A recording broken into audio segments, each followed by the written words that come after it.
গল্পকথায় আজ আমি বলছি কবি সুকান্ত ভট্টাচার্যের কবিতা আমরা এসেছি। কারা যেন আজ দুহাতে খুলেছে, ভেঙেছে খিল, মিছিলে আমরা নিমগ্ন, তাই দোলে মিছিল। দুঃখ যুগের ধারায় ধারায় যারা আনে প্রাণ, যারা তা হারায়, তারাই ভরিয়ে তুলিছে সারায় হৃদয় বিল। তারাই এসেছে মিছিলে আজকে, চলে মিছিল। কে যেন ক্ষুব্ধ ভোমরার চাকে ছুঁড়েছে ঢিল, তাই তো দগ্ধ ভগ্ন পুরনো পথ বাতিল।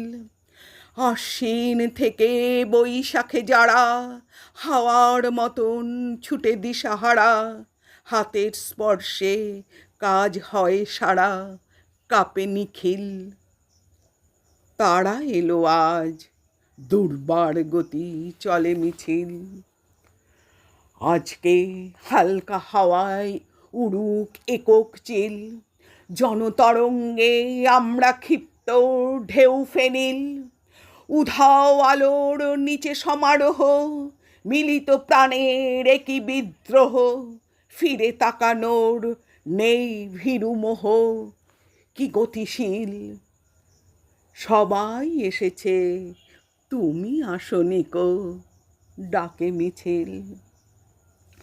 একটি কথায় ব্যক্ত চেতনা, আকাশে নীল দৃষ্টি সেখানে, তাই তো পদধ্বনিতে মিল। সামনে মৃত্যু কবলিত দাঁড়, থাক অরণ্য, থাক না পাহাড়। ব্যর্থ নোঙর, নদী হব পার, খুঁটি শিথিল। আমরা এসেছি মিছিলে, গর্জে ওঠে মিছিল। আমরা এসেছি মিছিলে, গর্জে ওঠে মিছিল।